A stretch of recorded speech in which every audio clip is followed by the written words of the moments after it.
We're pleased to welcome our first keynote speaker, Ms. Eliza Reid, First Lady of Iceland in her role as United Nations Special Ambassador for Tourism and Sustainable Development Goals, and to introduce Icelandic water. I have a short note in regards to Ms. Reid's fantastic work.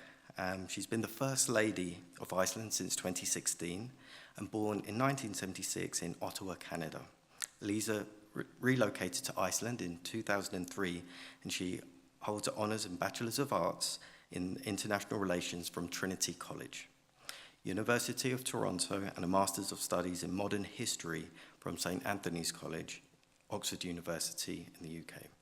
As the co-founder of the esteemed Iceland Writers' Retreat, she's advocated for Icelandic writers and literary heritage, notably through her acclaimed debut book, Secrets of the Spakar, Iceland's Extraordinary Women and How They Are Changing the World.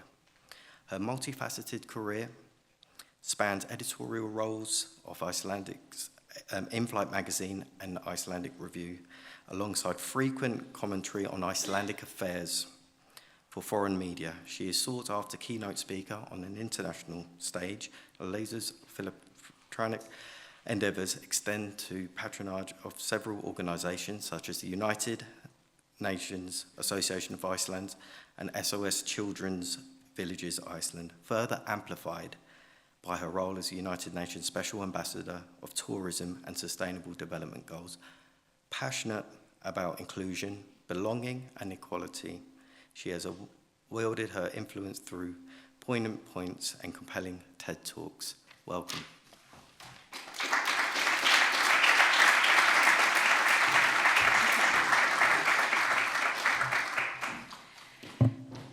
Good morning, everyone.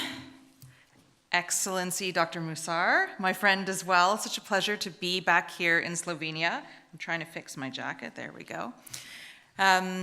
Mayor Marco, thank you so much for the invitation to be here today. Other excellencies, dear guests, friends, fellow advocates for environmental stewardship. Today we gather here to celebrate the gift of water and its crucial role in creating a just and sustainable future for us all. Water is, of course, the world's most precious resource today. I actually wrote a feature on it back in those journalist days of mine, in which I called it liquid gold. And it is our shared responsibility to treat our water sources with respect and care.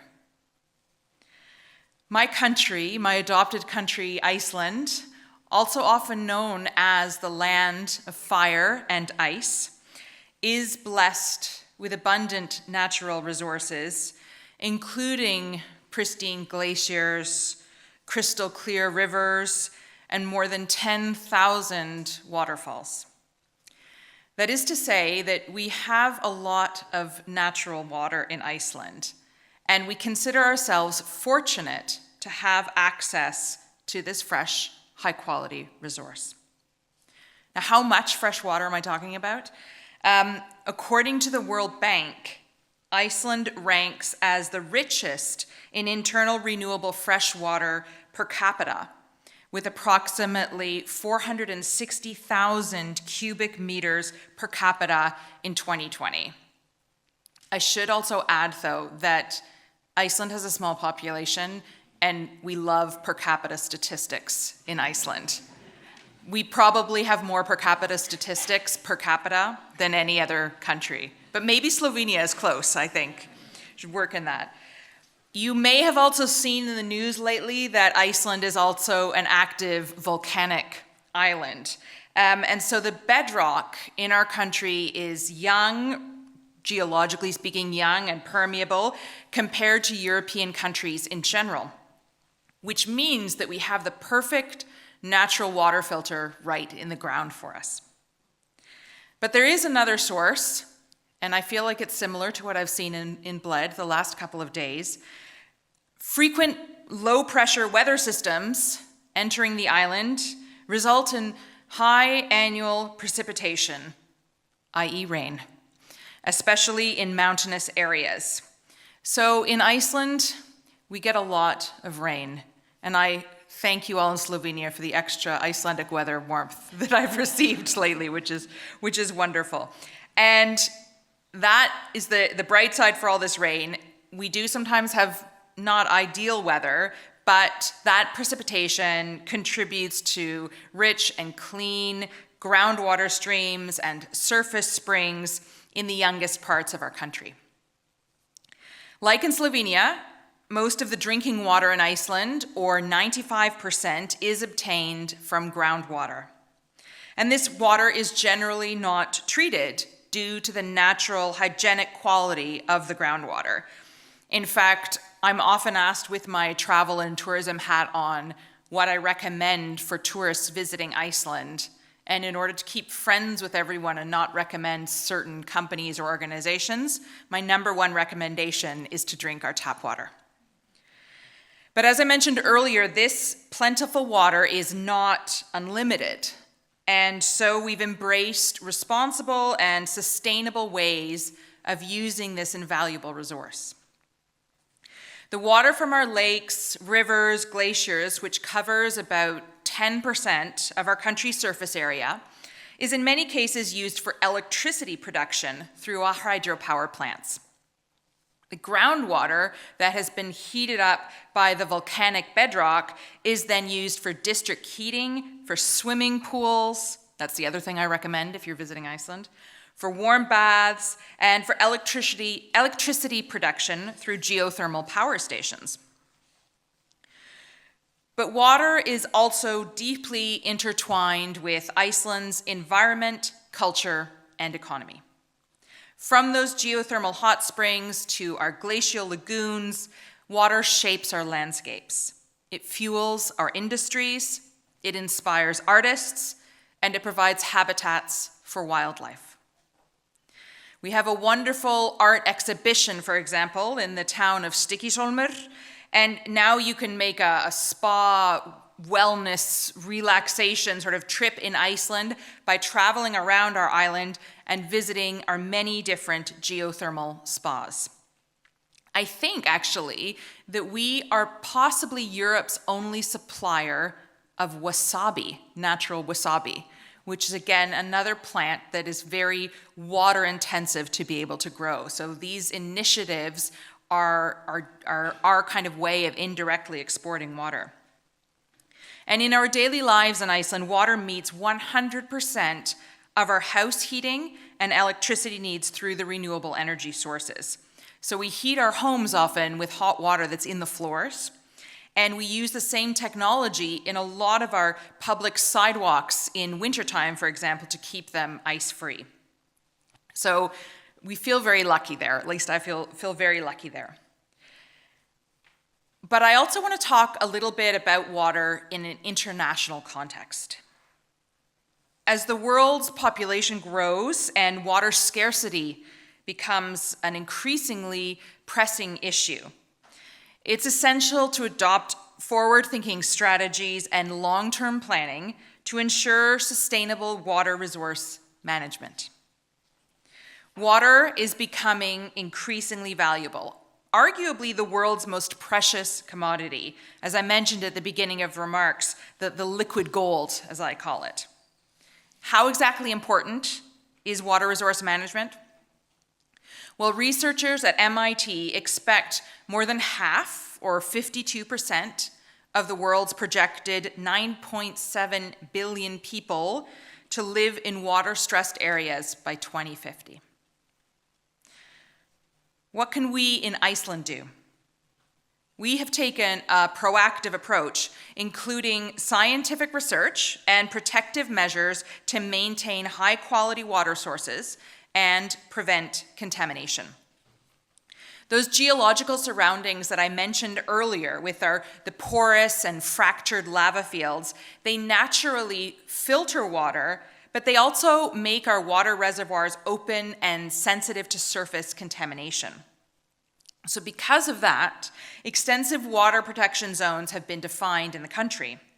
No activity that can contaminate water bodies should take place in these areas. In the capital area, for example, the water protection zones cover 250 square kilometers. The creation of these areas and their protection over the last several decades demonstrates the great foresight of previous governments. It's a similar example to how Iceland moved away from using oil to heat its homes before the OPEC crisis in the early 1970s. Tremendous foresight, difficult political decisions in the moment. These protection zones are a vital element in ensuring access to an abundance of high-quality water for both current and future generations. The main challenges for water supply today in Iceland are the growth of the capital area towards the production areas due to our increasing population and increased area in general in utilizing that area for various activities in addition to water production. But the access to an abundance of clean water varies within each country, as you well know. Challenges such as urban expansion and increased demand for water resources require careful management and responsible usage practices. Climate change, pollution, and overexploitation pose threats to our aquatic ecosystems, and they emphasizing the urgency of taking action to prevent our water resources and preserve our planet's health. We all have a role to play. There is an Icelandic saying, "Að sækja vatnið yfir lækinn," which literally means to cross the stream to get to the water. So it means if you're doing something unnecessary.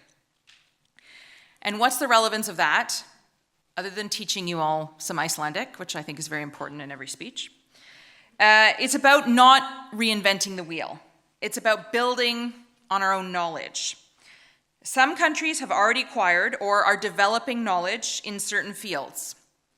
So although each country must apply its own recipe for success to ensure we protect our Earth's water sources, we can also share knowledge and expertise across borders, just like we will be doing here at the Bled Water Forum Water Festival. We need to promote water conservation, support sustainable practices, work together, and advocate for policies that prioritize water protection in order to safeguard this precious blue treasure for future generations. I know you're going to be laying the groundwork for that here at this event. And I should add, because I do speeches on a variety of different topics, but one thing that I would like to emphasize when it comes to this discussion and dialogue and pressing for action, not all of you here in this room, I suspect few of you here in this room are legislators or the political bodies, but most of you are experts in some way, and all of you have an interest in preserving the purity of our water and in improving the purity of our water supply. And I would like you during these 2 days to remember that we are all role models in this respect, and that we all have an obligation to be nudging things in the right direction. We may not all be the people who hold the pocketbook. Some of us maybe are not, but we all have voices that we can be using to speak up for these and other important issues. And so I would encourage you over today and over tomorrow as well to forge those friendships and those contacts, to keep the communications going, to inspire each other with your ideas and with your creativity, and to really help each and every one of us to do our part to push things forward for a better world with more pure, secure water sources and knowledge sharing that is going to help us improve the situation on a global scale. Thank you again, Marco, for the very kind invitation and the honor of being here, and I wish you all a very successful conference. Thank you. Takk fyrir.